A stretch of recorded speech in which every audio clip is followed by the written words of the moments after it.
Okay, so here we are, episode 8. Episode 8. Episode 8 of Studio Life with me, Dan, and him, Sean. We're going to start with some news, as is usually the way. But it's sort of fresh off the press. I was on the train on the way here this morning, and I thought I'd check the charts. Now, you'd think it'd be something you did on a regular basis. It used to be something you did every Sunday night, was it not? Not at our age, but yeah. You know, when we were young, Sunday nights on the radio. It was a massive part of being just being a kid, really, but especially if you're into music, you wanted to know what was in the chart. Recording your tape, trying to stop before the DJ comes in, all that. No, you're really showing your age, yeah. Yeah. Bruno Brooks, and then it was after that? I can't even remember. But yeah, you'd be on the pause button on your cassette trying to record it, but not get the talking. So I thought I'd have a look at the charts, and the first thing that struck me was I didn't know. Well, actually, we said we weren't going to say this, did we? But I didn't really know any of the artists in the singles charts. But I did notice that one artist, in fact, I have heard of the name. Yeah. Just check. Let's say it right. Olivia Rodrigo. She's got 3 singles in the top 10. Yeah, that's kind of weird. So that would have been a massive thing, wouldn't it? Like that's Michael Jackson territory, isn't it? Yeah, I don't think anybody did it. I remember there was a big fuss made when George Michael was at #1 because he was part of the Feed the World Band-Aid single, and then he was at #2 with a Wham single. That was a big thing because he was in the top 10 twice. But these days it's common, isn't it? I mean, I think Ed Sheeran's been in the top 10 with himself several times. Has he? It's just... Maybe it's a new thing.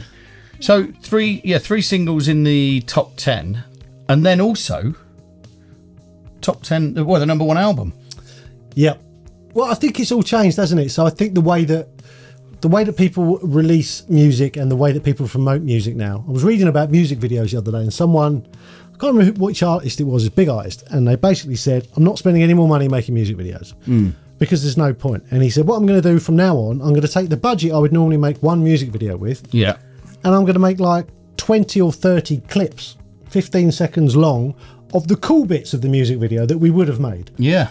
And then I'll release those, every few days on social media. Yeah. They will do the same job as a music video. Much quicker to shoot, blah, blah, blah. And then what they do is that they put a single out with the associated clips and social media stuff to promote it, let that build, get to a certain point.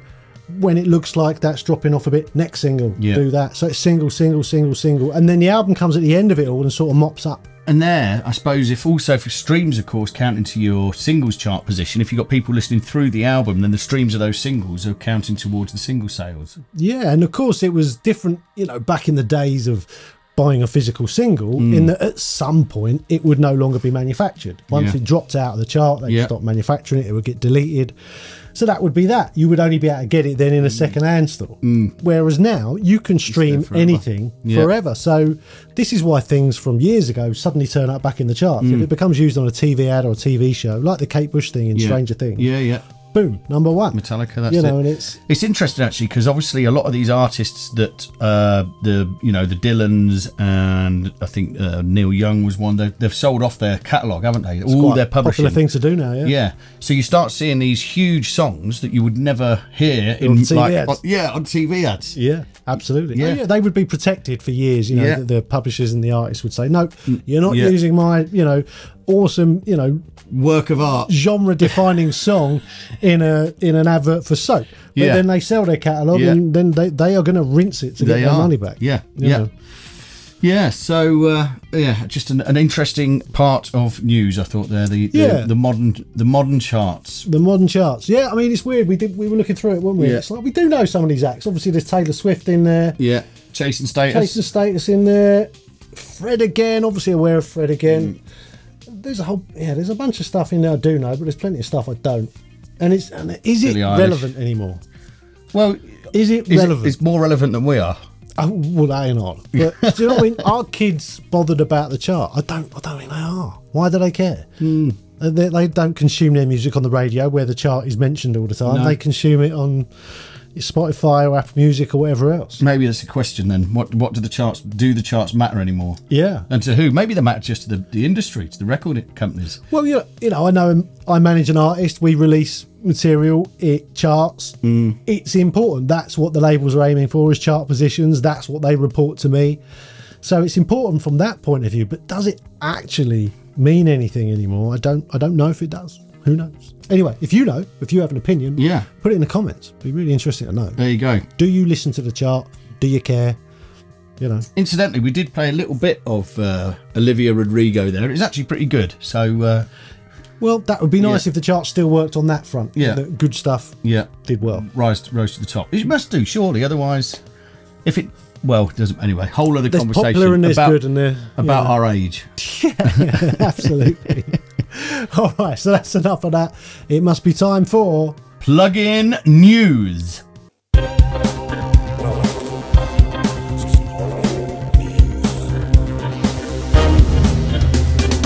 Okay, plug-in news today. We have to mention something. I don't know if it's been out yet on Is It Shit, our other show we do about plug-in reviews, but we thought we'd talk about it here because it's just such an awesome thing. Pulsar have released the W495, which is a modelled version of the Neumann W495, which is a mastering equalizer, which is kind of unparalleled, I think, in the mastering world. If you've had vinyl mastered any time in the last few decades, there's a good chance it would have been run through one of these EQs. Very simple, but amazing high quality. And Pulsar have modelled this thing. It looks great. You can have the graphic representation if you want or not, or you can just have that, or you can just have the old school look of the knobs. But the coolest thing, I think, is they've put a switch on each of the 3 bands, where each of the 3 bands you can select between normal stereo operation, mid or side. And I just think that's epic. The fact that you can have that amount of control on an EQ. And the very best thing, Dan. Yeah. It's free. It's free. Who can believe it? And they're giving it away. I mean, good on them. They've had a good run this year. You know, the 8200, the GML EQ, the massive passive. Yeah. Cheesy peas. Squeezy cheesy peas. Yeah, I like cheese. Yeah. I like peas. So yeah, good on them. I think it's a really good idea because people will use this. They'll understand that Pulsar really know what they're doing, and they're going to go and look at their other stuff. I like the way that it's actually quite simple. There's not a lot of controls on it, but the controls that are on it make it really refined. Yeah. It's a good thing. It's a very good thing. So go and check it out. It's completely free. Obviously, there's no trial because it's just free, but it might not always be free. So I'd go and get it now if I was you. There you go. That was plug-in news. Well, that wasn't all of plug-in. Oh, wasn't it? No, we've got something to do, Dan, which I know you're going to love. Oh, right. We're doing another top 5. I didn't realise that was the same section. I should read more closely, shouldn't I? We should get glasses. Yeah. I can only just see that. I can tell you what they are. I love a top 5. Excellent. Especially when that top 5 is mastering limiters. Ah, yeah. Which, fortunately, it is. It is. Okay, let's get started. In 5. In at number 5, it's the old school Waves L2, which I'm sure people have been using for years. Yeah. I used it for a long time. I still think it's a good plug-in. I don't use it anymore, but I still think it's all right. In 4. In at number 4 is the Isotope Ozone Maximizer. Again, not one I particularly use, but a lot of people love it. It does a good job, part of the Ozone package, which I know a lot of people love. So, well worth a look. Wow. 5 and 4, two plugins you don't like. Anyway, in 3. At 3 is one I have got and I do use sometimes. It's the Brainworks True Peak Limiter. Not a fan of the GUI, but I do like this limiter. It was the one that I was using most of the time. Now it's one of those things I pull out now and again. It's got a sound. I really like it. Yeah, it's good. It's solid. As a True Peak limiter goes, this is the one for me. In 2. In at number 2, maybe unsurprisingly, we love PSP, and PSP AudioWare make the Xenon. Now this thing has been around a while and I still use it, like on almost everything. My current mastering chain has this in it, and it's not the final limiter. I just use it to add a little something before we go to the final limiter. A little soupçon. Yeah, it's just awesome, and for some songs this is the limiter that sounds the best. So highly recommended. In Bully's special prize. Special prize. He loves this. It's the FabFilter Pro L2. What's the FabFilter Pro? Have we done that? We haven't looked at any FabFilter plugins on this channel yet. No. We're going to get to them. I know everybody is using them, which is kind of why we've avoided them a bit, because most of you know how they sound. But yeah, a wonderful suite of plugins FabFilter make, and the Pro L2 is right up there as limiters go. I love the fact that it can do so many different sounds. I love the fact that the metering is absolutely bang on with it. It's just an amazing sounding limiter, which really helps you. The GUI is fantastic. So yeah, that's the winner. There you go. Top 5. Loving a top 5. We do. More next time, maybe. Although, what should we do top 5 on? Maybe you can suggest that in the comments. Not the charts. Not the charts. No, It's our own chart. People are less interested in our chart than they are the charts. No, I think they're more interested in our chart than the charts. Yeah, okay. Maybe. I don't know. Yeah. Anyway, that must mean it's time for Retro Talk.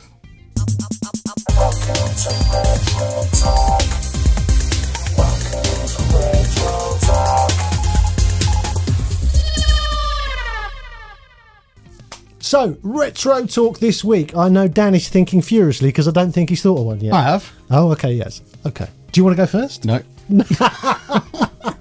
You think then, I will tell you about what I'm going to bring up for my Retro Talk. So Retro Talk is where we discuss a bit of kit that we used to use in the past, haven't seen for a long time maybe, or maybe we still use it, but we've had it for a long time. And it's something that we feel fondly about, wouldn't want to see the back of completely, and maybe would want to see again. This week, I'm talking about the Alesis Wedge Reverb, which I can't remember when it came out. It was a long time ago. A long, long time ago. Still thinking. Yeah. Okay. Alesis made a lot of all right reverbs back in the day. When I was working in Pro Studios at the beginning of my career in 1990-91, most of the studios I worked in would have maybe 1 or 2 lexicons, which were the primo reverb that was getting used on vocals and stuff, and then they would have maybe 3 or 4 MIDI verbs. And in those days it would have been the MIDI verb 3, I think. But the MIDI verb 2, the MIDI verb 3, the MIDI verb 4, all sort of pretty decent, run-of-the-mill, get the job done reverbs. Not particularly stunning, but get the job done.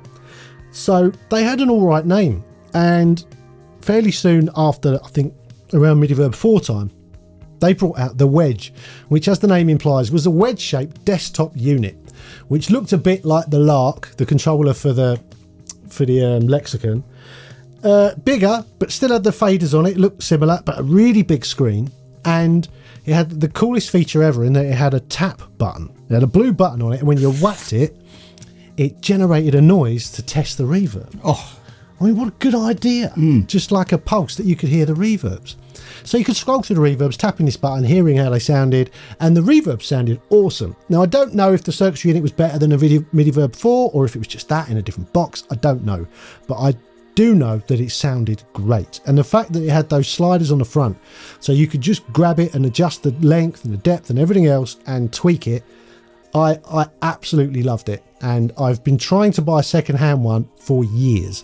But A, they're very scarce because everyone knows they're awesome, and B, they're crazy money now. I think they were only like 200 quid new, and I've seen them going for 600 or 700 quid. But every now and again, you do see one on eBay for sensible money, and it's just gone instantly.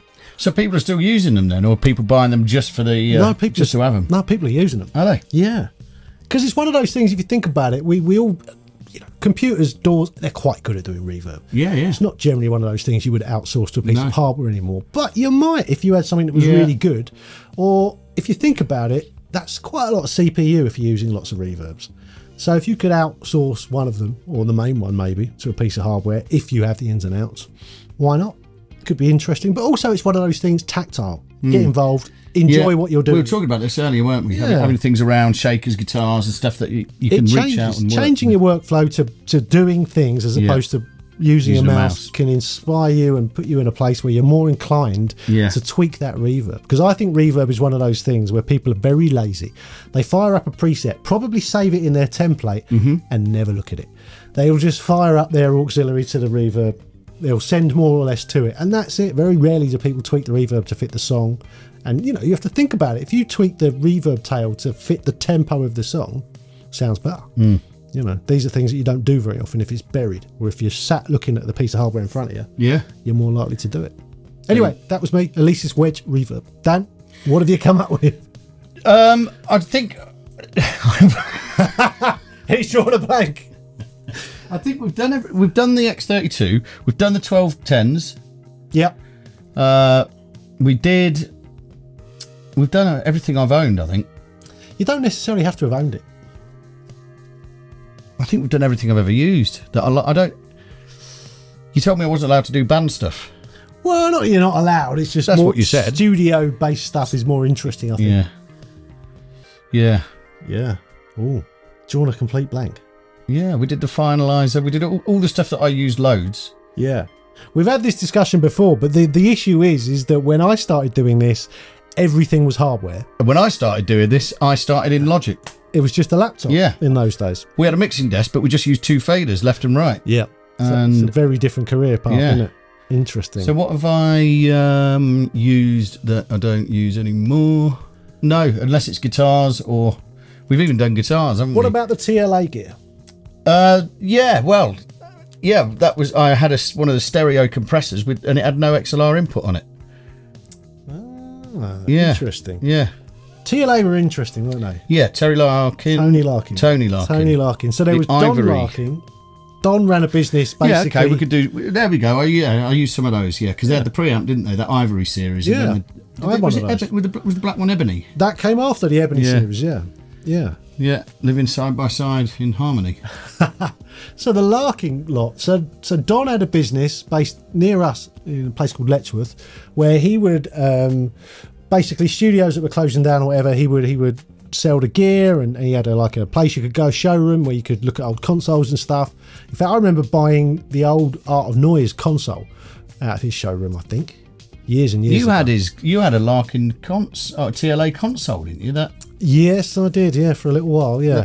Yeah. Yeah, it was huge, yeah. Yeah, so his brother Tony started up TLA or TL Audio, and they started manufacturing valve-based audio products, basically. There's a big story behind it, we'll go into another time, but they got started because they discovered some old Neve stuff and they sort of reverse engineered it a bit. And they came up with this whole product range of valve EQs, valve compressors, and they did a mic channel, a whole bunch of stuff. But around that time that me and you first started working together, it was quite common that you'd have like an O2R, an ADAT, and probably a few bits of TLA stuff. Yeah, yeah. To give it some analog flavour on the way in. It was affordable, wasn't it? It was affordable. It's what's really interesting now is that you never see it. No. It's gone. No. I don't even know I don't even know what happened to that. In fact, I must have that somewhere. do you know what? I threw my It was in my studio when I had the studio. I threw my 5051 Did you? channel strip in the skip. Wow. I just wasn't using it. It died so many times. I was fed up with fixing it. I binned it in the end. But I think the interesting thing was that in that particular time, you couldn't get hold of replica versions of the gear that now we do get hold of very easily. Yeah. People weren't making 1176 replicas or LA2A replicas. Yeah. If you wanted to buy some of that stuff, there was the original stuff, or there was kind of TLA. And of course, there was no plugins. There was very few plugins. It was the early days of all that stuff. So yeah, different time. But yeah, that stuff was kind of, it's weird now. If you look online, people don't regard it very highly, which is interesting because at the time, people absolutely loved it. Yeah, but I guess it was like you say, I don't know. It was because people used them live, didn't they, as well? It was, you know. I used to carry one round with me all around Europe. Yeah. Although it didn't like it. The valves used to fall out all the time. Yeah. Yeah. Interesting. There you go. Thanks, Sean. You're welcome. Saved me there. Dug you out of that I was hole. starting to panic. You'll be watching that back now, and my eyes will be rolling. Oh no, I'm going to be zooming in. Yeah. Dan's brain in overdrive. I can't wait for the edit now. Oh, I'm looking forward to doing it now. Yeah, I should learn to keep my mouth shut, shouldn't I? So that was Retro Talk, which means now it's time for Hot Topic. It's Hot Topic. Today's Hot Topic. We're gonna go deep. How deep? Well, I don't know. I guess we'll just see how deep it goes. So today's Hot Topic, we are looking at the whole process and the whole system behind building a name for yourself, whether you're an engineer or producer, whatever it is you do in audio production. How important and how accurate are credits, and do they matter in the production and engineering world? How does it affect your career? if you're a kind of person that really wants that and is chasing credits, has that worked? Does that generate more work? It's such a strange thing, isn't it? Because you look back at all the stuff that you've worked on. So, for example, I started making records, when there were records, making and pressing 12 inches. And a large portion of them were white labels. Yeah. And the ones that weren't white labels didn't really have a lot, were either just in a bag. You were doing a lot of ghost producing as well, which is specifically uncredited. I did do a lot of ghost producing, yeah, for what I thought was a good deal of money at the time. Yeah. Yeah. So you don't get any credit at all. No, I would say a big chunk of my early career, there's no record of it really, because every now and again as a tape op or an assistant you would get a credit, but it was really rare. You'd had to have developed a pretty good relationship with the artist for them to go, thanks to Sean for making the tea. Yeah. I might have got a couple of those, but generally the first few years of that stuff, there's no credits anyway. And of course, with the digital era, that phase of sitting and looking at a record sleeve, it's gone anyway. Yeah, who played what on where, and it's gone. You just listen to Spotify. Yeah. So half the time you don't even know who the artist is, let alone who's made the tune and mixed the record. But then you've got websites like Discogs. So anyone that doesn't know, Discogs tries to be a place a bit like IMDb, but for records. So it's where they gather together all the credits for people that have worked on a record, and it's like a database. So like I have a page, I can go there and see my credits, but I've never uploaded my credits to it, and they're not all on it. Some are on it, and others appear. I don't know how they get there. I don't know who puts them there. Sometimes they're there. Sometimes, they just crop up out of nowhere. But they're not all there. But there's like a fair scattering of them. Do you know what I mean? I don't know. When I was lecturing, there was a lot of young people that'd be making beats. Yeah. And there were a couple of sort of, awarded producers. They'd put beats on records that had won, recording awards, and they weren't credited. It's just the artist. The producer of the beat's not credited. Yeah. That's quite difficult these days, isn't it? Because there's a lot of people knocking up beats at home or in the bedrooms, and they then get either used or sampled, and sometimes no one ever knows where they came from. Yeah, it's difficult. But do you think, so there are certain producers and engineers out there who are very prolific on social media and put out there every time they do something, I'm doing this this week, and today I did this. Does that help? Yeah, I think so, because it gives you credence. It means people can see that you're busy and working in a studio. Yeah. Especially when you're talking about these little 15-second clips of actual finished production. I think that's something else. There's another guy, Dags, he's a drum and bass producer, and some of his stuff he releases, but some of the stuff he gives away on SoundCloud. And sometimes he'll ask whether he should release the track or whether it should be free download on SoundCloud. And it's he's a drum and bass producer, so the tunes get downloaded and played out, and and then other stuff onto Spotify and what have you. But it's a model that seems to work really well. Yeah, it's got to be said, I never upload any music onto social media that I've been working on, just because most of the time it's to be released at some point in the future, and I'm just not allowed to do that. No. And then by the time it comes around to coming out, I've forgotten about it and doing something else. So I don't do that. I have engaged more, since I've been doing the mastering. I've tried to upload regular little things to camera, what I'm doing, what I'm working on, and that does appear to generate more work. You master loads of stuff at the moment, though. Yeah. And I'm assuming this goes for release. I don't get involved. No, exactly. I bet you don't even have a contract, do you? No, I literally don't. I do the work. They pay me before I do the work. I do the work and I forget about it. So even if it is released and it is successful, there's going to be, first of all, there'll be no credits because you haven't given them, you asked for them. And the second thing is that there's nowhere to put them anyway, because nobody's really interested. That's the long and short of it, That is the isn't it? long and short of it now. People do ask. I would say about half the people ask, what do I credit you as? People do ask, do you want to be mastered by or mastering engineer? And they do ask, what name to use and all the rest of it. So that's good. It's obviously being, put that somewhere. is good. You didn't tell me that. Yeah, but I'd say, the other half don't. No. Don't care what my name is, No. So, and I'm not bothered, because I don't really think now it makes any difference. No, I know what you mean. It's different times, isn't it? Yeah. I mean, so many of the tracks I master, I have no idea where they're going. No idea if they're Sometimes it's for a label, sometimes it's for the artist, sometimes it's for a producer. It's all different. I sort of don't get involved too much. I like doing the work. They pay before I start, so kind of there's no risk. You know, it's weird, isn't it? It is weird. And I don't think I thought when I was younger and I was working on stuff that probably those credits would have really helped. If I'd have thought that through then, I would have made more of a point of it. Same, exactly the same as me. Can you put me on? Can you put me in the credits? Yeah. You know, I know I've only set up a few mics, or maybe I've only, you know, pressed record a couple of times. But it just really helped me out. That would help me out. Yeah. I didn't think, in 20 years that will still be helping me out. Yeah. Or not. And yet I love it now. Bought a record player, buying all the old classic albums. Just reading the sleeve notes. Reading the sleeve notes. Amazing. That was. Did you know that Brian May played lead guitar on a Motorhead track? I didn't know that. Yeah. Wow. Slight bit of credibility for Brian May there. Ruined by his haircut. Yeah. Well, ruined by a lot of things. At least, anyway.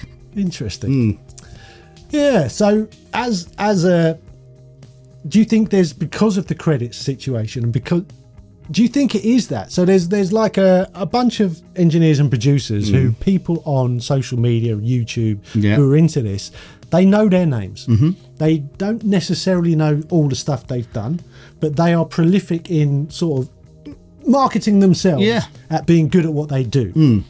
And I've noticed in the last few years, there's almost like this weird small circle of people who are doing excellent work, winning Grammys, all the rest of it. And it's as if this community of people interested in that only know of them. Yeah. Whereas I know that there's loads more of people at their level. But when you're hot, you're hot. Their head down. And when you're not, you're not. Yeah, but I think a lot of people just keep their head down. Yeah.